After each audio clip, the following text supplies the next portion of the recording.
What's up, guys? I got Nathan here, the slingshot extraordinaire, doing a clinic out here today with him. So he's the owner and mastermind behind Simple Shot Slingshots. And you should have your slingshot because you're watching this video. Your Scout X. Yeah, the Scout X. And you got a couple bands. You got Big old bag of a ammo. big old bag of clay ammo and some spinner targets. We got one set up right here. So I'm going to ask Nathan some 101 questions just to get you guys started on your slingshot journey. When it comes to setting it up as far as putting your bands on and things like that, they've got tons of videos about that on their website, on their YouTube channel, and then I've got some videos as well explaining that. So this isn't about setting up. This is about taking your first shots, how to create good habits and not bad habits. Exactly. That's the big thing, right? A lot of us have shot slingshots before, or other things, firearms, archery, or whatever. It's very hard to break bad habits. Yes. So it's really good to get started on the right foot and hopefully create good habits. Not everybody's going to be perfect. We all got habits, good or bad. But I'm going to ask him some questions that I think you guys would ask, and hopefully get you on your journey of actually being able to hit targets with your slingshot. Not just hit them, but hit them with precision and consistency. And consistency. There you go. Which is 100% possible. Yep. I've seen him do it here today. I've seen him do it in the past, and I occasionally do it myself. I'm still honing my expertise in this, but seeing a guy that can literally, he's like, okay, I'm going to hit it, and he hits it, then the truth is there that it can be done. It can be done. Just a quick little background about you and your slingshot, I guess, history. So you're a competitive shooter. Yep, absolutely. Right. Competitive shooter. Die-hard marksman of all disciplines. Right. If you can be shot, I enjoy shooting it. Yeah. But slingshot stole my heart about 13, 14 years ago. And I've been doing this full time for the last 12 years. Yeah. And it still fires me up. Yeah, I'm a marksman myself. I get all giddy of shooting things, and this is a new love of mine as well. I like long range precision shooting, and I just watched him hit a daggone steel pistol target about 75 yards away on the other side of the creek here multiple times with a slingshot. So it's pretty freaking impressive. It can be done. It can be done. So what would be first steps after having it all set up, ready to go? All right, so first thing you want to do is forget what you think you know. So one thing people are going to say right off is like, oh, great, it's a slingshot. I can shoot rocks out of it. Nope. Right. We sent you that big old bag of ammo, spherical ammo. You want to Right. shoot a spherical projectile, whether it be a steel ball, a marble, or that clay shot. Okay. Make sure it's spherical. If you shoot a rock out of there, you're going to notice these pouches are really tiny. You'd have to shoot a small rock to Right. put them in there. It's not going to fly well, and what's the point of shooting a slingshot that's not going to hit what you're aiming at? Right. So first off, forget what you think you know. It's not for rocks. These bands are thin, they're fast. So this is a modern flat band slingshot. So treat it with the same care you give all your other shooting tools. Okay. Don't toss it in the floorboard of your truck. Take good care of it. Right. Your bands are your powerhouse. Biggest thing is understand how this slingshot works. So yes, it is fundamentally simple, but if these bands don't draw back with the same amount of force each time, Right. they're going to retract at a different rate each time, thereby by being no consistency. Right. So you want to make sure that that projectile is centered up in the pouch. You'll see in some of our videos, making sure the little ears there on the outside and drawing back to a consistent anchor point. So what you want to do is one of the first things, figure out what your eye dominance is. If you throw a ball with your right hand, if you shoot a rifle right-handed, if you shoot a bow left-handed, or right-handed, excuse me, you're going to hold the slingshot in your left hand, vice versa. If you're shooting, Right. if you're left eye dominant, just the opposite. What that's going to do is allow you to draw the bands back underneath your dominant eye. You're going to sight down the bands just like you would an arrow, gap shooting a bow, or sighting down the bead of a shotgun. Same principle there. Okay, so one thing I noticed when I was first shooting that helped correct I wouldn't call it a habit, but something that I was just naturally doing. When I was drawing, and don't dry fire these. You can, but You can. It's not smart because it will It'll bruise the latex. bruise the latex. But anyway, when I would draw back and get my anchor point, which I try to put my knuckle and my thumb right in the side of my lips right there. When I was looking down it, if you move your head back and forth, you can see two bands. You can see 2 bands here, but when I would get it where it all just looked like one band, That's it. so the bands are laying, the top band's laying directly on top of the second band, my times of actually hitting went dramatically up Exactly. because you're looking at it at an angle. So if I was over too far, I'm shooting to the left and vice versa. So when he's talking about lining it up, usually you got sights on here, but your bands are also a good sight. Yeah. If you line them, if you look down it and you see both bands, you need to adjust to where the bands are laying right on top of each other. Then you know you got a straight line from your eye, through the forks or whatever. Exactly. That helped me a bunch. That was one thing I was not doing. I was just relying on that front sight. And one thing with that front sight, since you've got it there, you'll notice if you can't, you'll have a view to where that front sight becomes really bright. Right. It's generally squared up. So what'll happen if I were to draw this back here, a lot of folks will not recognize it. They'll push a fork forward over here. And that's putting more tension on this one and less tension on this one. One's going to retract faster than the other. It's going to throw the shot. I got you. So you can use the sights not only for your sighting reference. Now, we might want to get the sights. Right. So that sight is there just like the bead on a shotgun or gap shooting off the point of an arrow. Same principle. So you're going to use that as your reference point for your elevation and windage. So definitely use that. Yeah, I see what you're saying. And another thing folks might ask is, what about this one here in the middle? So that sight there in the middle is for the slingshot. And we'll get into this in some other videos that we've got. We've got the bands mounted what's called over the top right now, where the bands actually come over the top of the slingshot. Okay. Now we suggest you beginners start that way. We can also mount the bands on the side of the slingshot. When you mount them on the side of the slingshot, the bands will be stacked upon top of each other with the wide area. The center one becomes your reference point. I got you. Okay.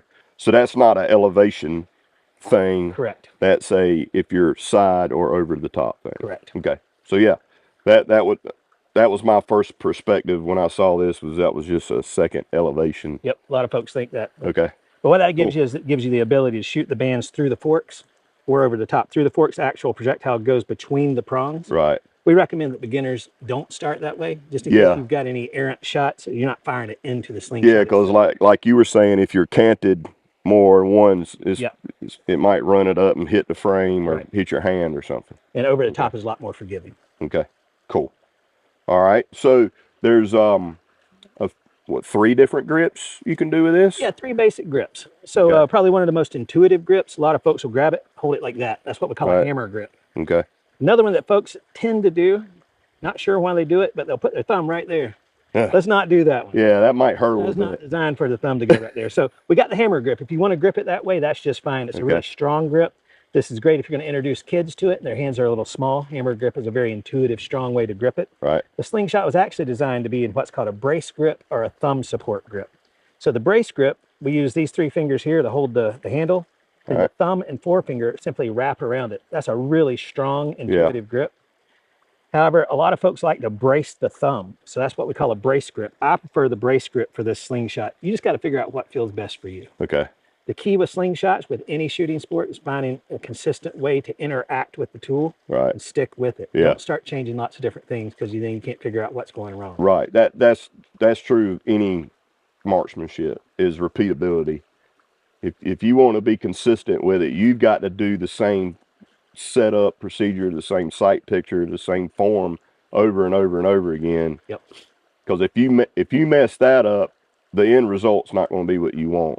So once you figure out an anchor point, once you figure out, how long you want your bands to be, all that stuff, consistently do that, and that's going to up your chances of having consistent results in your shooting. You go to changing it, you go from here to here to here to back here, it's all going to be different. Yeah. Right? Exactly. So, and that's true with everything. Shooting a free throw. Yep. You got to do it the same way every single time. Muscle memory. Consistent. And keeping it consistent. And like anybody that shot archery, difference between shooting archery and firearms is at the moment of release, you've got an experience with that arrow flying to the target. You can see it. You're getting visual feedback. It's closing back that feedback loop. Whereas with a gun, it's a bang. There's a big noise. Then there's a hole in the target. You're disconnected. So by able to see the projectile, your body's making these minute calculations. So if you go and swap your anchor up, and your body's making these minute calculations based around what you saw, Right. not only have you changed what you did because you saw the flight of the projectile, you've also just changed your anchor. So those next couple of shots, do you know why they hit where they hit? Change one thing at a time. Right. Yeah. That's I've been guilty of changing multiple things at the same time. Then you can't pinpoint what actually Right. fixed it. Because, you know, Yeah. you might think one time, well, I can get a little bit more out of it if I just draw back a little bit deeper. Well, that just gave you a whole different Yeah. trajectory. And I'm bad for doing that. Sometimes you'll see me shoot like this, and then sometimes I feel like I gotta do that. Yeah. I need to pick one or the other and stick with it. And that's, you know, where tuning your bands, Yeah. finding what ammo works best for your style of shooting, and then your intended use. You know, knocking a can around in the backyard is a very different setup than hunting. Right. Cool. Any other tips you can think of for a new shooter outside of setup? Yeah, absolutely. So, like I just said, be consistent, but have fun with it. That's the Yeah. most important. Just enjoy yourself. Don't get too wound up. If you can't hit, just take a break from it. Yes. If you're not shooting well, instead of trying to force your way through it, all you're going to do is reinforce a bad habit that you're not yet aware of. So when things get tough, just stop for a minute. Or if you need to keep going, get somebody to pull their camera out with their phone, shoot some video of you shooting. Then you might be able to identify your problems. Another thing that's really important is go watch really good shooters shoot. Right. And try to emulate their form. Yeah. Yeah, so there's tons of those guys out there, right? I mean, you guys got a repertoire of guys that represent Simple Shot that are amazing shooters. And a lot of them have different styles. Like Fowler, you know, he does the long draw. Yeah, the long draw. Like he literally got that band like out here. Like which we don't recommend you doing. I'm scared I'm gonna smack the back of my head or something with it or whatever. You can shoot yourself in the face pretty easy. Yeah, and then you got like Nathan. Nathan has a specific anchor every single time. So just because you see a guy that's doing this butterfly, you know, shooting and he's outstanding, that doesn't mean that's the cure to being accurate. That's just how that guy shoots, right? And he probably started with a shorter face anchor. So start with the foundations. You know, come back to a consistent anchor point, have a consistent grip, make sure your bands are the same length every time. One thing we didn't mention, these bands here, these are your consumables. Yeah. So a lot of folks ask, how many shots are my bands going to last? Well, your bands are going to wear out. So if you go buy a brick of 22s and you go out and shoot for the afternoon and all those 22s are gone, they're gone. Right. You only get so many shots out of a set of bands. Right. So these bands should last you around 300 shots. However, if you don't take care of them, if you shoot rocks out of them, you can get little nicks in them. If you have fork kits, oftentimes you can get the band caught between the projectile and the frame. That'll put a nick in it. So where I'm going there with that is always inspect your bands before every shot, ideally every shot. So just look at them, just check them over. Where you're going to notice wear on your bands first is going to be back here by the pouch, and that is absolutely by design. So these are tapered bands. We taper these bands for two reasons. One, it gives us a more efficient shot. They retract quicker, and it's that fast retraction that gives us our flat trajectory. But also by tapering them, we're asking less rubber to do more work down by the pouch. We would much rather have them break here at the pouch than up here. Right. Because everything's going away from you. Got you. And then finally, we didn't really demonstrate it, but always put on some safety glasses. Yeah. So you only get one set of eyes. We put it right here on the slingshot. Always wear eye protection. So try to be diligent with that. Wear safety glasses. Very cool. So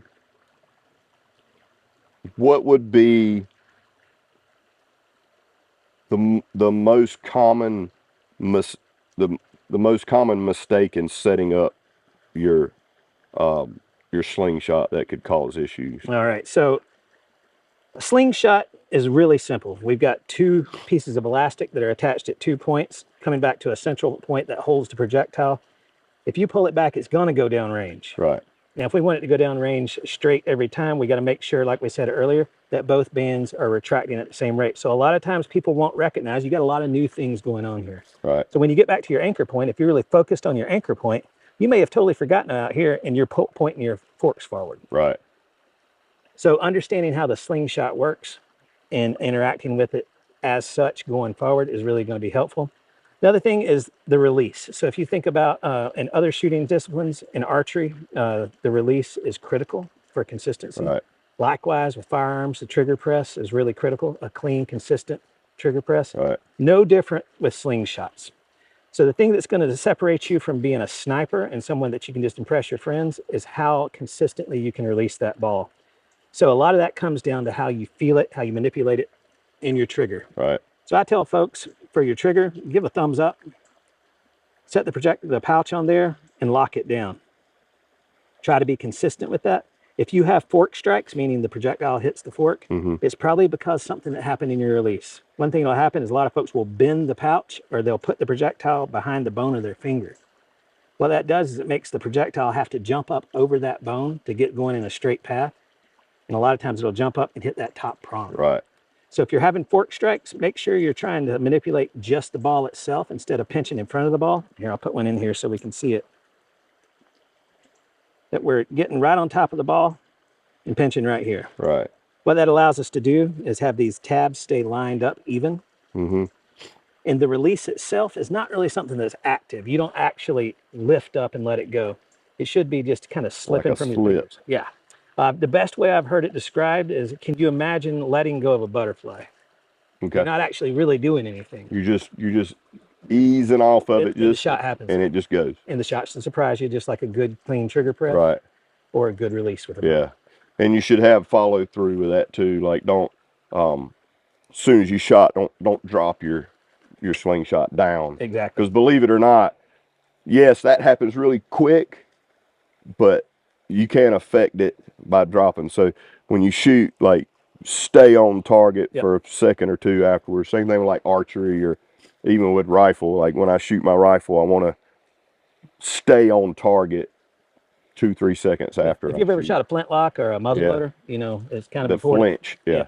Just give it a little time. So having good follow through, and don't like if you're into archery, you've probably heard of what they call it, attention release, where you're literally trying to pull past the break of it and it just goes off. It's kind of the same. I try to shoot the same way with this. Like when it slips, I want to hold on the target and follow through back here. Exactly.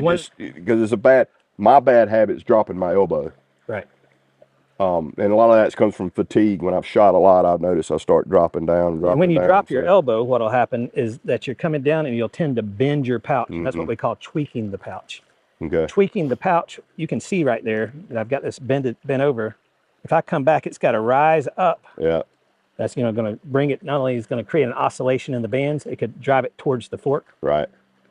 So yeah, and then likewise, keeping your elbow up, you've got a straight line through your elbow all the way to the tip of the slingshot. Right. So you can use your natural pointer to drive it home. Yeah. I can't think of any other things other than just get out there and shoot. Get out there and shoot. That's the thing. Like we've been walking around by this creek, just shooting leaves that are floating by, sticks. Yeah. We shot Nathan shot a stick that was dead out of that tree right there. I mean, you literally just throw this in your pocket. I've got this little pouch right here. Throw some shot in there, throw it in your pocket, and just go walk around in the woods. Everything's a target. Yeah. and for deer hunters, any stand hunters, I mean, this is invaluable. I know arrows are expensive these days, and squirrels are still loud. You can shut a squirrel up; it's relatively quiet, and you can also use it to push deer back towards you. You can run over the top of them. Yeah. As a matter of fact, my dad, when I was a kid, told me about when he used to deer hunt as a kid. He carried a slingshot with him. Yeah. And he would, like, if a deer was in some brush or something, he'd fling something up over it just to startle it to get it to come closer to him. I was like, I never thought of that. Exactly. So yeah, I mean, very effective. I mean, once you get it down, and look, it's not going to take you long. Like, I was shooting with Nathan and some of the guys that work with him back this fall at an event. Never really spent any time with a good slingshot, and within 30 minutes, I was dialed in cutting playing cards in half. Yeah. So I mean, it's once you find it and then you recognize what it was that made you do that, repeat it until you really nail it, and you can one day shoot as good as this guy. Like, and I guess one final warning here is if you're prone to hobbies, this is a deep rabbit hole. Yeah. So when you do fall down that rabbit hole, we've got a full library of videos at Simple Shot Academy, our YouTube channel. Then we also got a full-time slingshot expert that's available on email. So if you ever got any questions, we're here for you. Yeah, these guys are real legit cool dudes. I mean, they invited me here to their property. We've just been walking around shooting slingshots. It's been absolutely amazing. And the name is perfect, Simple Shot. It's actually pretty dang simple. Yeah. You just gotta spend an hour Yeah. messing with it. Seriously, set up a bed sheet, you know, in your garage or whatever, and start shooting large stuff. You know, you got spinners. There's going to be 5 spinners from a large one all the way down to a little one. Just hang the large one up. Get Yeah. where you can consistently hit that one, and then start working your way down. You'll be amazed. I'm telling you, you'll be amazed at how well you can shoot these things. And obviously, you got a bunch of clay. You ain't got to worry about it, you know, getting in your lawnmower blades in your yard or anything like that. They'll turn right back to the dirt that they came from. But if you really want to be consistent, steel. Yep. They're more consistently round. Their weight is, yep, you know, more consistent, stuff like that. But you want to use your steel bands. Now, why is there 2 different types of bands? That is a great question. So you'll notice in the slingshot, it comes with a sample of clay ammo, sample of steel ammo, Right. and then bands for each. So one band can shoot all the projectiles, but not efficiently. So what Right. you want to do is you want to match the projectile to the band into your application. So the steel bands in there is a thicker latex and a different taper. So there's a little bit more rubber in the system. Mm-hmm. The clay ammo is going to weigh around 25 to 30 grains, whereas the steel ammo is going to weigh 55 to 60 grains. So big difference there. So Right. yes, you could shoot the clay out of the steel bands and vice versa, but they're matched for one another. Right. So definitely want people to start with the clay bands. The reason being is that we don't want you to get over banded. What I mean by over banded is just like over bowed. You'll see a lot of people that go out and they're like, well, I've never shot a bow before, but I want to shoot a 75-pound bow. Right. That's going to create more problems than it's going to solve in the long run. Right. It doesn't really matter how fast you miss your target. So start with lighter bands. Start with bands that you can manage so you can feel the process. Get the muscle memory down and the habits ingrained before you move to heavier bands and ammo, and you're going to have a better experience throughout. So Gotcha. to answer that question long and short, it's a match system. So this is an adult modern slingshot Right. made for precision shooting. So we give you the opportunity with those 2 bands to experience the best for each projectile given. Got you. So, and all those things are on their website. You know, you got what, 3 different sizes of steel? No, 5 different sizes. 5 of steel. different sizes. Yep, of 2 steel. different sizes of clay. We've got plastic ammo, rubber ammo, and bands for all of those. Okay. And while we're on it, for you BattlBox subscribers, 30% off. Right. So 30% off any accessories, bands, ammo, Yep. targets. And I believe that's right there in your package. So make Right. sure there's a QR code in your package there. Scan that QR code. It's going to take you to everything you need to know as a BattlBox subscriber. Right. And of course, if you've got any questions, reach out to us. Let us know you're with BattlBox. We'll take good care of it. They're very responsive. And the guy that's kind of their in-house professional, amazing coach. He I mean, eats, breathes, sleeps, yeah, slingshot. this dude will 100% be able to teach you or help you if you are having an issue. He helped me, and within 5 minutes, we were just having a blast because I was like, holy crap, I'm actually hitting things like consistently. So how about, and I know I wasn't going to talk about setup so much, but a lot of people, I've been guilty of this. I'm a heavy-handed person, can over tighten this really bad. So this is pinching your band in there. There's a little lip, if you will, Yep. in there that's pinching that band. You want it taut. So you've but got a not- tool there. You've got this little lollipop key Yeah. ring. So if you can hold that with your 2 fingers, 2 finger tight, as tight as you can get it, and not hunker down on it. Just Right. Yeah. You don't have to Finger stick tight. you don't have to stick something in there to get more torque. Nope. Like finger tight is just right. finger tight is perfectly fine, because if you really tighten the crap out of it, you could potentially There's just harm the band. no need to. Yeah. You could potentially harm the band. You do want it to be stable right there, but there's just no need. We have designed Yeah. it to lock in tight with just finger tight. Yeah. Good deal.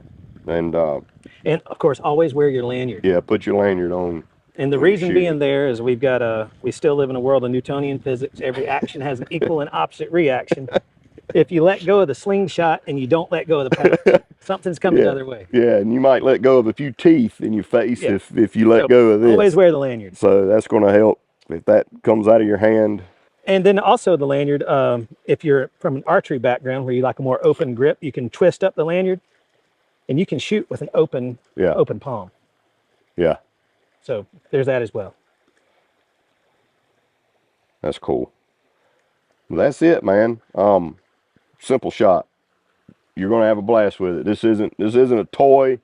This is a legit slingshot that will amaze you, because I believe, and I know Nathan has, I've heard him say this, all of us have a marksman deep down in our gut somewhere. I mean, Absolutely. we're here today because of marksmanship. Yeah. From hunting for our food and the whole nine, competition, speaking of competition, did you know that there's like this entire culture out there about slingshots? Like there's freaking worldwide slingshot competitions. I did not know that until I met these guys. And so, I mean, I imagine there's an absolute metric ton of shooters out there in a competitive world Oh, that yeah. shoot this slingshot Yeah. specifically. Of course, they've got many other slingshots, but this right here, to me, this is one of the most all-encompassing, especially great tool to learn with. Yeah. But a legit professional slingshot right out of the gate from these guys right here out of South Carolina. Yeah. Making slingshots and freaking hitting steel targets 75 yards away through the woods and weeds to get. It's nuts.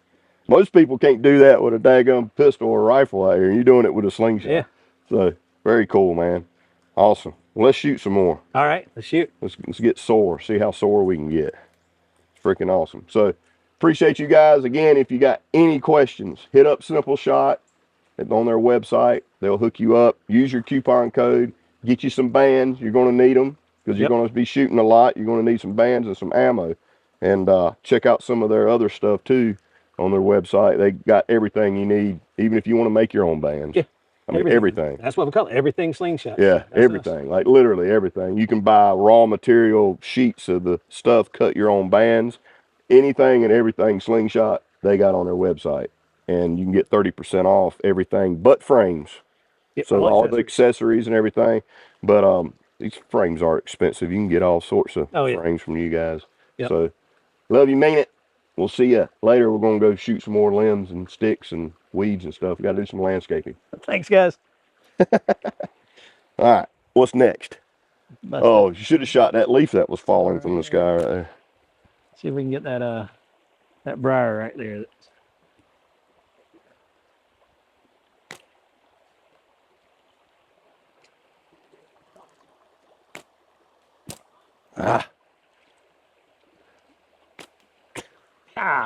Nailed it. Oh man, you make it look so simple, because it is. Yeah. It actually is.